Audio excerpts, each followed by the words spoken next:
It was midnight in the West Wing of the White House. Donald Trump was sitting alone in his office. CNN was showing Iran's long-range missiles launched at Israel. Trump's face was tense, but his eyes were shining. Like a veteran warrior, he loved being at the heart of the crisis. He reached for his phone and dialed the number labeled KJ. The phone rang ... twice ... 3 times. And on the fourth ring, it was answered. "What's up, Trump?" said Kim Jong-un, his voice tired but mocking. "What's going on?" Trump growled. "The world is burning. Iran is launching missiles at Israel. Biden is probably still asleep, but I'm awake because real leaders don't sleep." Kim laughed. "So, you woke me up because you felt lonely? Or do you want to drag me into this chaos too?" Trump frowned. "I know you're watching now, be honest. If you armed Iran, that would be very stupid. Israel destroyed the missiles in midair because we make perfect defense systems. Maybe you need some help with that, huh?" Kim fell silent. Then he said quietly, "According to you, America does everything best. But when our missiles are launched, they never miss their target. Also, didn't your perfect planes crash off the coast of Japan last month?" Trump stood up and slammed his fist on the table. "That was a test. Then his voice dropped. "My B-21 bombers break the sound barrier. Yours are only good for parades." Kim's voice hardened. "Trump, I thought you still thought this world was a game, but I was wrong. This isn't your war. Even if Iran and Israel destroy each other, it's ridiculous for you to brag about who has bigger bombs." Trump responded angrily, "If you knew the military power I have at my disposal, you'd think twice before speaking.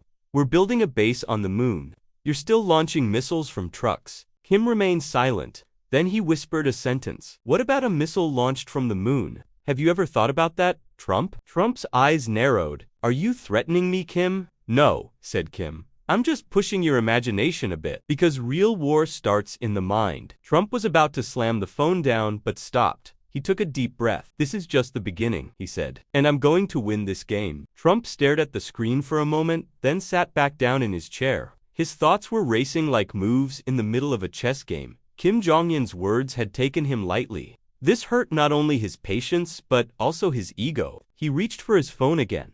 This time, he didn't send a message. He called directly. Kim answered immediately. "You couldn't give it up, could you?" "No, because this isn't over," Trump said. "I love your dream of launching missiles from the moon. I really do. But I want you to know that we are already testing controlled target systems from space." "Trump," Kim replied, "try talking to your opponents without belittling them for once. You may have a lot of bombs, but my soldiers can march without going hungry. Yours are looking for Starbucks." Trump was upset but didn't show it.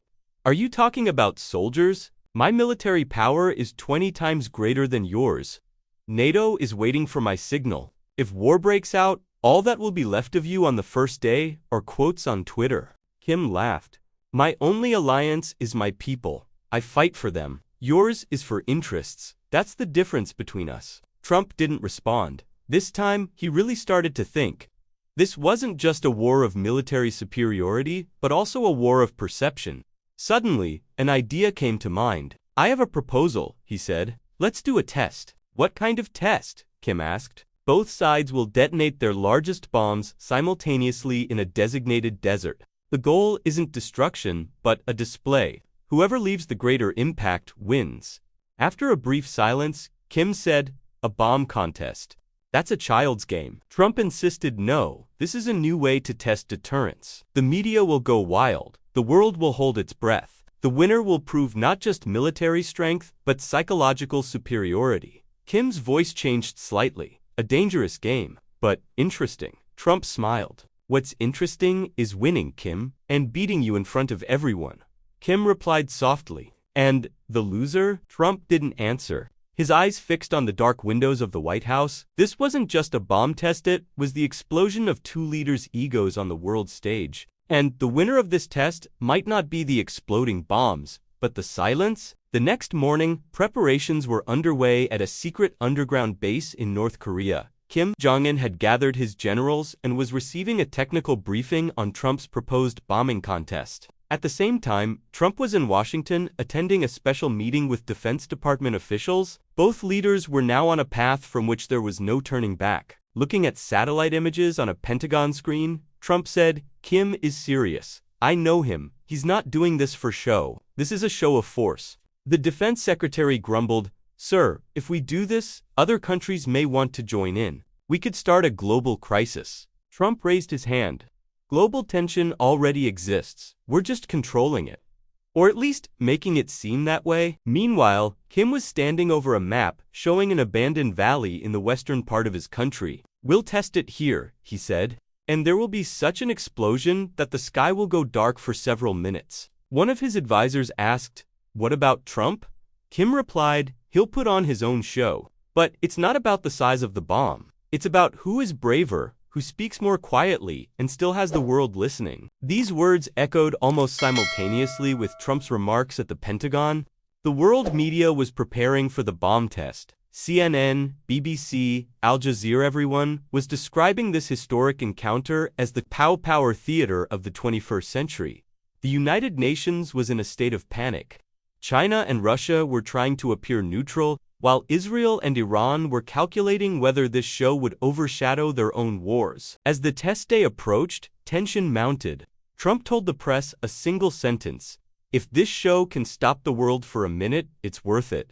Kim, meanwhile, addressed his people in Pyongyang. This is not a war, but it is an awakening. And as the hours ticked away, the two leaders' phones rang once more. This time, the conversation was far more personal. Are you ready? Trump asked. Kim replied, Always. But what if you lose? Trump paused. I will never lose. What about you, Kim? Silence? And then both spoke at the same time? Let's see. When the day of the test arrived, the world held its breath. Trump had moved to a high-security control center in the Nevada desert.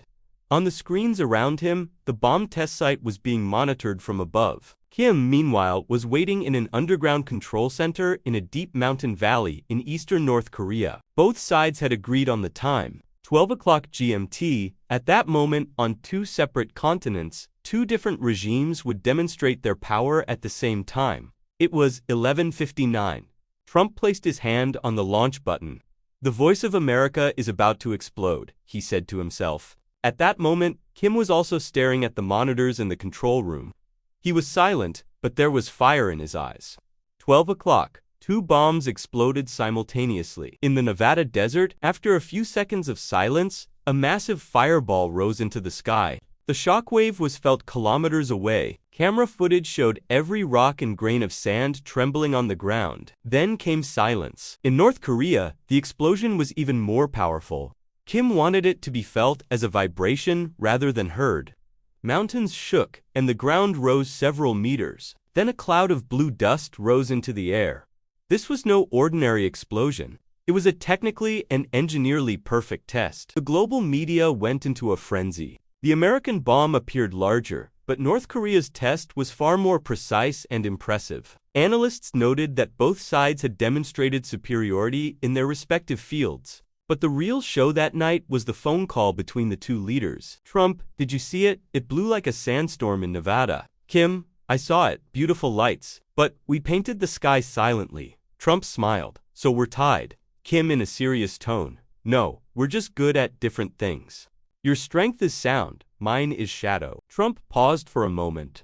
But admit it, your bomb was a bit lacking in showmanship. Kim chuckled lightly. And yours was too talkative.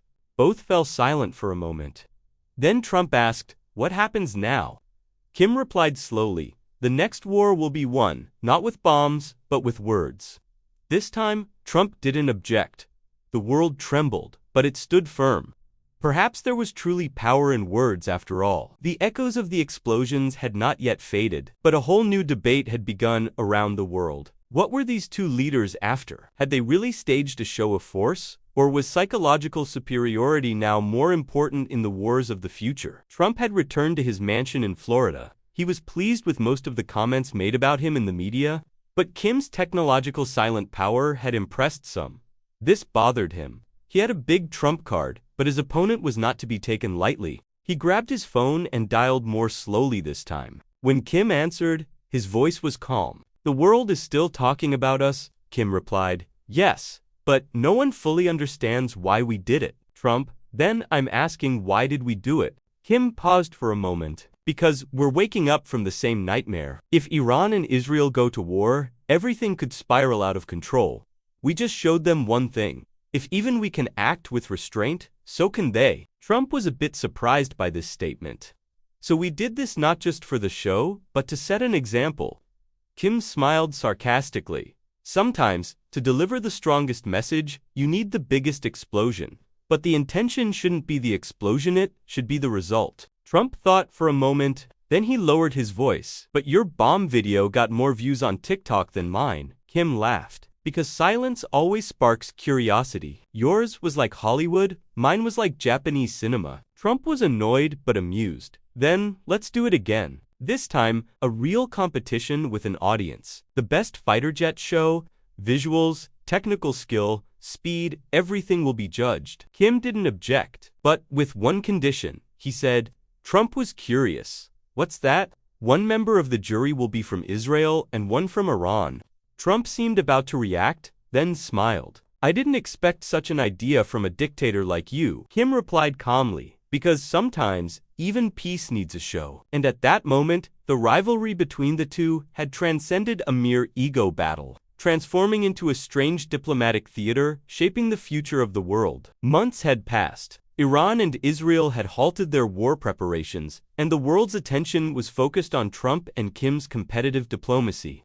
Every move the two made was now perceived more as a theatrical performance than a political message. Preparations for the second major show were underway, a display of air superiority, while Trump's side deployed F-22s, B-21s, and supersonic drones. Kim announced that he would unveil a new unknown aircraft from North Korea. No one knew its name. Not even a single image had been leaked. The show took place in a neutral zone, the international airspace over the Indian Ocean. The global media, millions of viewers, diplomatic representatives, and even Elon Musk were among the audience. Trump took the stage first. F-22s streaked across the sky, performing laser-guided maneuvers. Drones executed synchronized flights in perfect unison. Finally, when the B-21 broke the sound barrier, the entire press corps rose to their feet. The sky lit up, and applause echoed through the air. Then it was Kim's turn.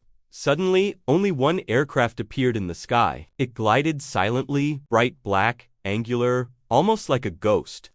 Then, the aircraft defied gravity and hovered in mid-air. Then, something unexpected happened. It projected a hologram into the sky. The hologram showed images of peace, not war. Children, fields, smiling people. Then, a message appeared. The sky doesn't have to be a place for bombs. Trump began to fidget in front of the screen. The media was in a frenzy. Kim had turned a warplane into a diplomatic propaganda tool. When the show ended, Trump called Kim was a good show. But you changed the rules of the show, Kim replied quietly. Because in your rules, there was always an explosion. I chose silence. Again. Trump smiled. Maybe we want the same thing in different ways. Maybe, said Kim. But who will quit this game first? Trump replied, I won't quit, but it's interesting to play with you, like enemies. But sometimes the best rivals are those who understand each other best. The phone hung up.